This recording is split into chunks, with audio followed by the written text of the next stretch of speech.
Hi, could you introduce yourself? Yeah, my name is Jerry Malloy. I'm one of the directors of the Car of the Year evaluation program. And what does AJAC stand for? Automobile Journalists Association of Canada. Did you want to talk a little bit more about AJAC and what they do? Yeah, it's an association of journalists who specialize in the automotive industry, both the cars and the industry itself. We are about 120 across the country, all of whom are members of AJAC.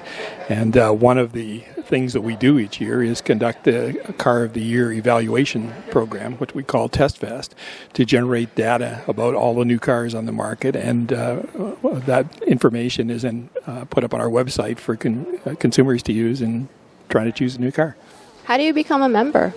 It's actually a bit of an onerous process. You've got to be in the business for at least a year. You have to have a certain number of published stories or articles, or as a broadcast. If you're doing TV or doing websites, you've got to have a certain number of programs broadcast, and then those are passed before a review committee who determine if you're a legitimate automotive journalist.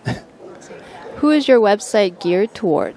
It's primarily geared towards the consumer to try and put some information out there that may not be otherwise available that they can use when shopping for a new vehicle.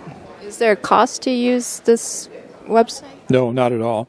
And AJAC itself is the members pay a membership, but it's a nonprofit organization. The Test Fest program it's essentially funded by the manufacturers because we charge them a fee to enter their vehicles in it. But again, the whole thing is nonprofit. It's strictly a service to consumers.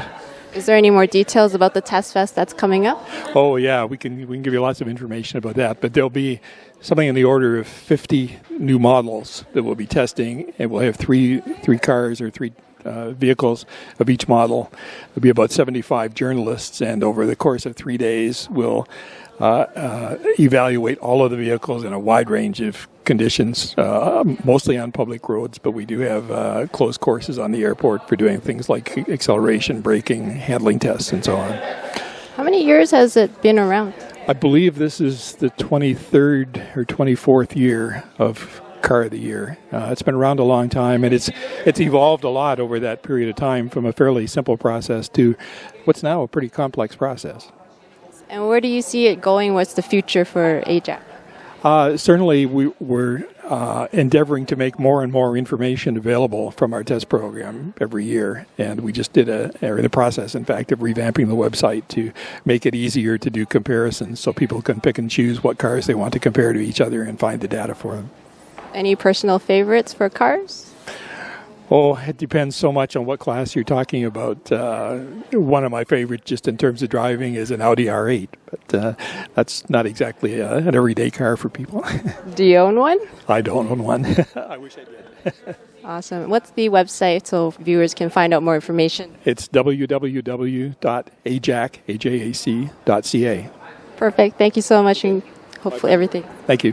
Welcome to Toronto TV. This is your host, Maggie Ng, and we are on location at the Toronto Congress Centre on September 21st, 2010. We are here to get consumer tips and tricks on how to purchase a new vehicle, car, truck, or SUV. Consumer tips are given by AJAC. AJAC stands for Automobiles Journalists Association of Canada.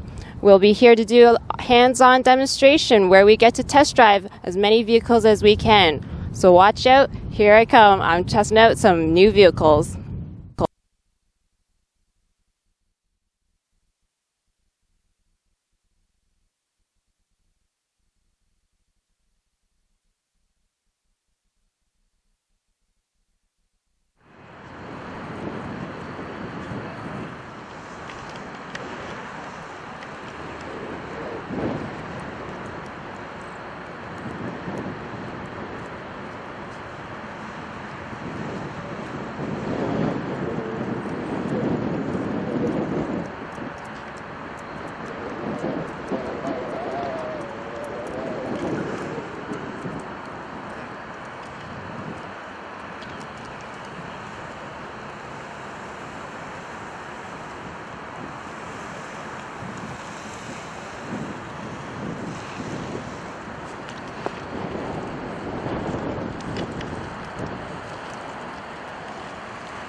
stuff.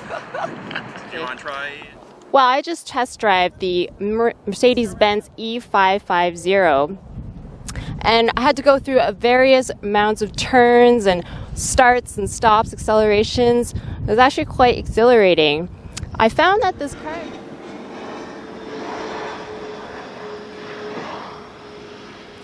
So I just finished test driving the Mercedes-Benz e550 Cabriolet, and we had to go through twists and turns, hard accelerations, hard stops. It was really exhilarating. I found this car is very smooth, has great stopping and brakes, and I think it was really good. The only thing I didn't really like was this top part was a little bit too close to my head, but maybe it's just the way I adjusted the seat. But overall, excellent car. Okay, please introduce yourself. I'm Michael Manili with Mercedes-Benz Canada. And why don't you talk a little bit about this model and make? Absolutely. We are sitting in the 2011 Mercedes-Benz e550 Cabriolet. It's one of the newest cabriolets in our Mercedes-Benz lineup, and it is full of so many innovations and advanced technologies. And what are some of the innovations? Well, this vehicle is actually the first to introduce, it's the world's first air cap, it's called, which is a draft stop system that deploys from the roof at the touch of a button. And what it does is it actually eliminates the buffering and draft within the vehicle when the top is down. So it makes for a much more pleasurable open top experience. And talk about the way you turn on the car, how you just have to push the button. Absolutely. This car is equipped with what we call keyless go, which you can keep the key in your pocket or in your purse and walk up to the car. It'll recognize you as you get to the car, pull it open, and then when you sit in the driver's seat, you simply just press your foot on the brake, touch the button, and the vehicle comes to life immediately. And also talk about what's the best feature you think Mercedes-Benz provides. Well, one of the pillars of this new vehicle is it's a four-seater convertible, we like to say. And the reason being there's so many different technologies inside. One of them is what we call an air scarf, which is further developed for this model. And what it does is actually, right behind me, as you see here, there's vents. And those vents can circulate warm air around the neck, similar to a scarf, which can extend the open-top season quite late into the fall. Especially when you combine it with the heated seats and the air cap system. It really makes for a very comfortable and pleasurable cabriolet experience, even when the temperature might not be as conducive to having them top down. Who do you find is your target market? You know what, this car appeals to a lot of different people. The new styling is very aggressive, sporty. The 550 has a lot of power. So to be honest, I mean, this car appeals to a very large cross-section of people for many different reasons. One other thing I should say is it also is among the class leaders in safety and has many, many different safety innovations. And so that is also a very important feature for many people looking to buy a new cabriolet. Do you think this car will win best car of its class? I think it's got a great shot. You know what, there's a lot of things that make this car fantastic, and I think it'll be great to see how the journalists feel after driving it. I know so far the feedback, it's been on sale in Canada for a few months, and the feedback from our customers and from journalists that have driven it has been very, very positive. Awesome. Best of luck, and thank you. Thank you very much. Mazda2 then.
As well. I mean, it's part of the whole thing is that they do a thorough check and everything that the customer would do can start taking things apart and crawling in the trunk and getting it.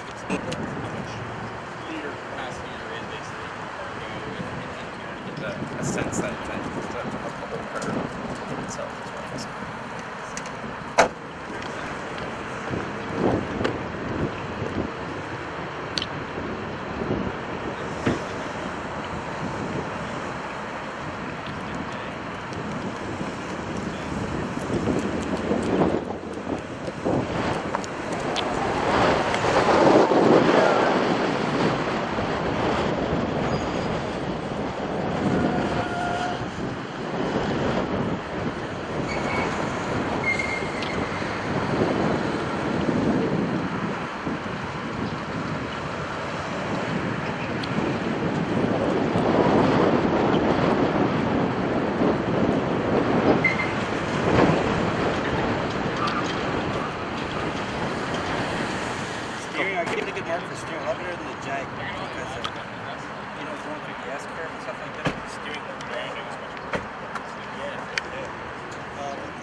Of a big giant truck.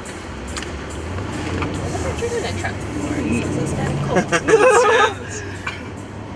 It's close to it.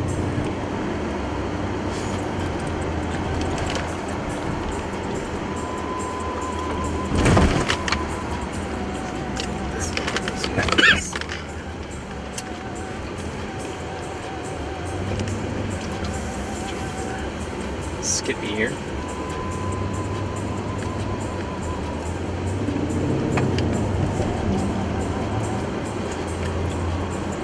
Brakes are here.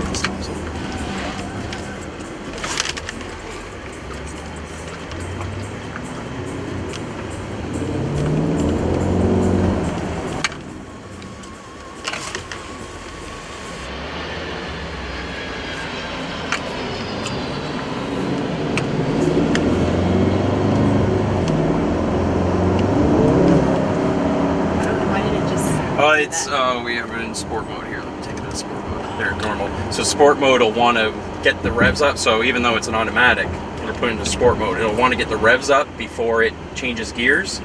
So it'll rev really hard, and if you don't hit it, that gear, it'll do weird things. But I just put it into normal, so it should handle it a bit better.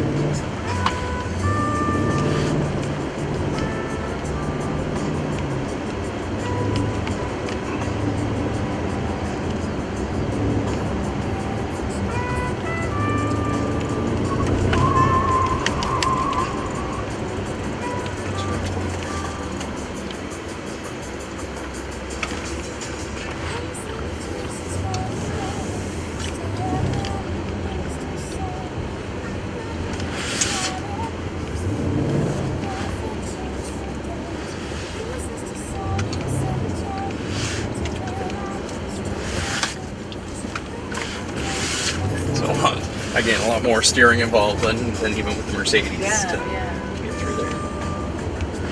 Because the car's bigger, is that right? Yeah. So it just again, and it's what's called the steering ratio, and it's up to the manufacturer to decide how much input, how much actual movement of the steering wheel results in how much of a change. So in a bigger car, they'll make the ratio bigger so that.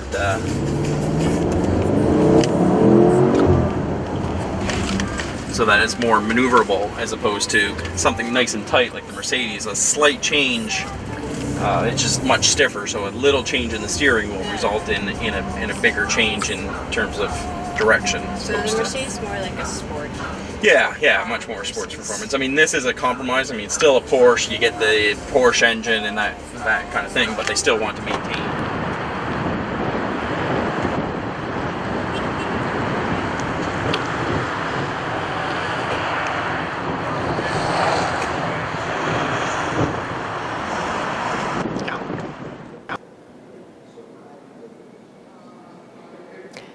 Hey, this is Maggie. I just had a chance to test drive the Mercedes-Benz e550, Porsche Cayenne, and the Mazda2, and really get a chance to see the difference of the acceleration, how the brakes respond, different classes, different price points. You definitely see differences of the performance and the innovation in each vehicle. So do check out www.ajac, which is ajac.ca, and you'll get more tips on how to purchase a new vehicle. Thank you.